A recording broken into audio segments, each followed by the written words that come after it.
Good morning students, मैं सुलेखा गुप्ता। हम आपको सोशियोलॉजी पढ़ा रहे हैं। क्लास हमारी फर्स्ट ईयर है। पेपर है हमारा सेकंड, समाजशास्त्र का परिचय। इसका आज हम 7th चैप्टर पढ़ रहे हैं, जिसका नाम है सामाजिक समूह, यानी कि सोशल ग्रुप। सामाजिक समूह होता क्या है? तो जैसे कि स्टूडेंट्स आपको पता है कि मनुष्य एक सामाजिक प्राणी है। मनुष्य समाज के बिना नहीं रह सकता है। उसकी जो आवश्यकताएं होती हैं वह समाज के अंदर ही पूर्ति होती है।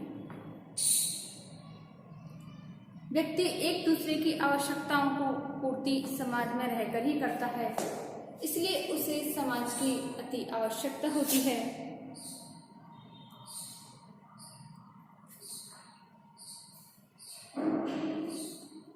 व्यक्ति के लिए समूह की बहुत आवश्यकता होती है, क्योंकि कोई भी व्यक्ति अकेला नहीं रह सकता है।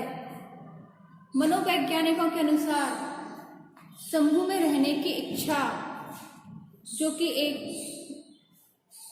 मूल प्रवृत्ति है, प्रत्येक व्यक्ति में पाई जाती है। यहाँ तक कि पशु भी समूह में रहते हैं, जबकि व्यक्ति तो एक संस्कृति का निर्माता है।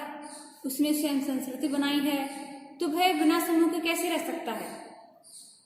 अर्थात समाज के अभाव में तो संस्कृति की कल्पना भी नहीं कर सकते हैं।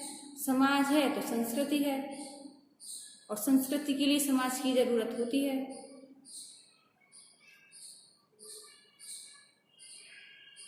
सामाजिक समूह, सामाजिक समूह होता क्या है?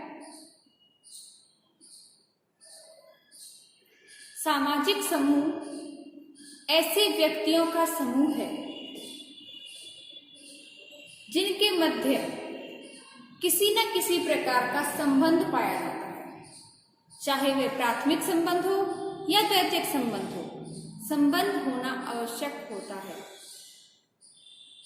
दूसरे शब्दों में कहें तो दो या दो से अधिक व्यक्तियों के बीच, दो या दो से अधिक व्यक्तियों के बीच, इन दोनों के बीच अंतःक्रिया का होना, इन दोनों के बीच अंतःक्रिया,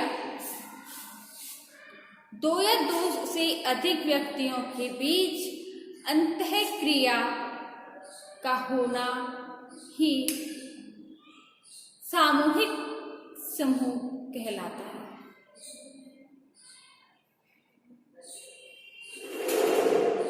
सामाजिक समूह की परिभाषाएं क्या है?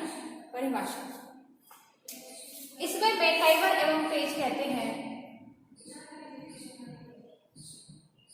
मैकआइवर एवं पेज के अनुसार समूह से इनका कहना है कि व्यक्तियों के किसी भी ऐसे समूह जिनमें सामाजिक संबंधों के कारण, या व्यक्तियों के ऐसे समूह जो सामाजिक संबंधों के कारण एक दूसरे के समीप होते हैं या एक दूसरे के निकट होते हैं, सामाजिक समूह कहलाते हैं। दूसरी है ऑकबर्न एवं विनकॉफ के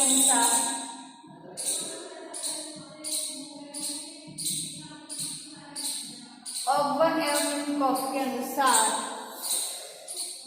जब कभी दो या दो से अधिक व्यक्ति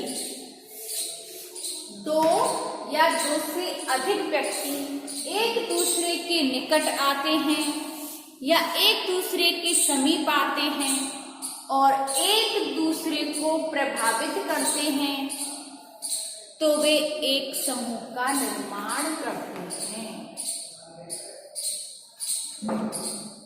तीसरी है हॉट एवं रेस के अनुसार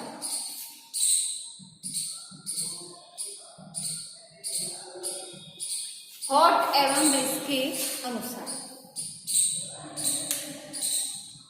इनके अनुसार समूह अंतःक्रिया में संलग्न व्यक्तियों का एक संगठित रूप है,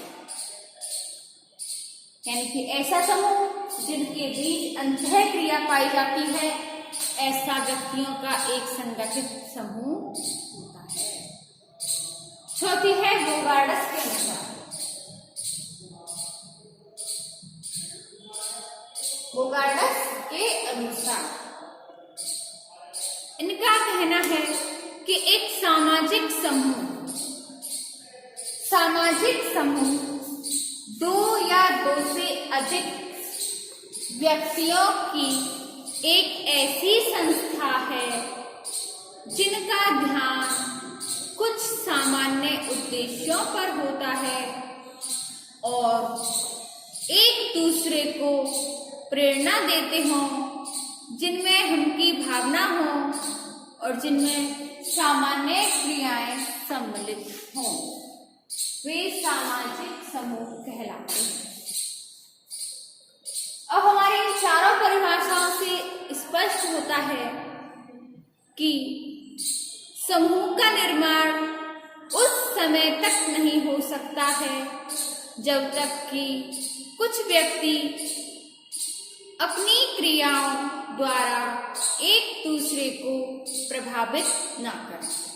इसके लिए अंतःक्रिया का होना अति आवश्यक है।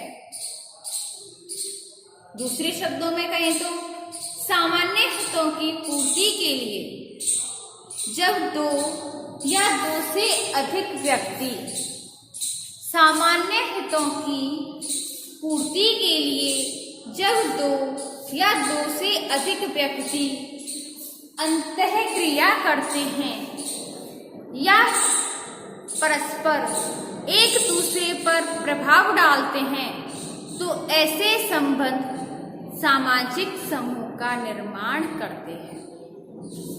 अब आती है हमारी सामाजिक समूह की विशेषताएं। सामाजिक समूह की विशेषताएं जैसे कि पहली है हमारी व्यक्तियों का समूह। तो स्टूडेंट, जैसे कि आपको पता है कि मनुष्य एक सामाजिक प्राणी है, वह समाज में रहना पसंद करता है और व्यक्तियों से ही समाज की स्थापना होती है। इसके लिए दो या दो से अधिक व्यक्तियों की आवश्यकता होती है। समूह का निर्माण परस्पर व्यक्तियों द्वारा होता है, जिसमें आपस में आदान प्रदान होता है, एक दूसरे की आवश्यकताओं की पूर्ति की जाती है। उन व्यक्तियों में प्रत्यक्ष और अप्रत्यक्ष संबंध पाए जाते हैं।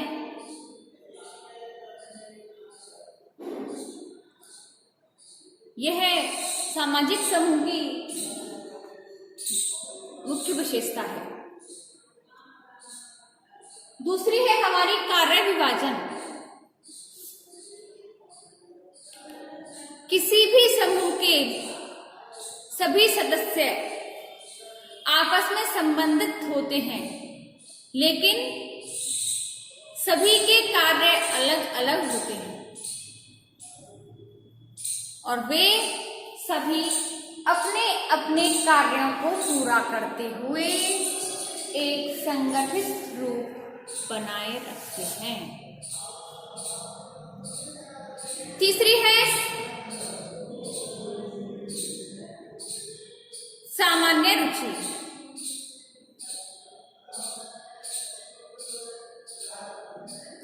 किसी भी समूह की स्थापना उन व्यक्तियों द्वारा होती है जिनकी रुचि एवं हित सामान्य हो और उनका विरोधी हित वाले व्यक्ति समूह का निर्माण नहीं कर सकते। ये दूसरे शब्दों में कहें तो एक समूह के सदस्यों के उद्देश्य सामान्य होते हैं और वे बिना किसी उद्देश्य के कोई भी व्यक्ति किसी समूह का सदस्य नहीं हो सकता है। उस समूह के सदस्य की रुचि और हित समान होते हैं और वे एक ही स्वार्थ से बंधे रहते हैं।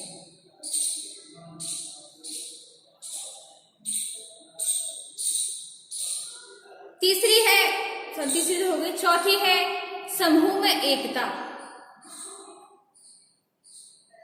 एक समूह में सदस्यों की जब तक एकता की भावना पाई जाती है, जब तक वे समूह के सदस्य रहते हैं, उनमें हम की भावना होती है और इसी भावना के कारण वो एक दूसरे की सहायता करते हैं। क्योंकि आपको पता है कि समाज में रहकर मनुष्य एक दूसरे की आवश्यकताओं की पूर्ति करता है और एक दूसरे की आवश्यकताओं की पूर्ति तभी की जा सकती है तब उनमें हम की भावना पाई जाए। चौथी है ऐच्छिक सदस्यता।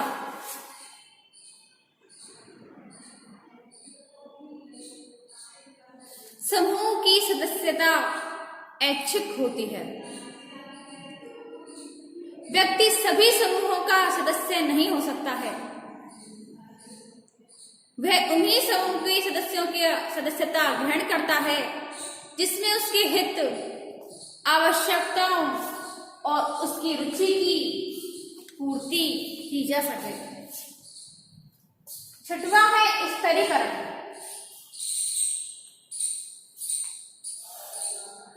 समूह में सभी व्यक्ति एक जैसे पदों पर नहीं होते।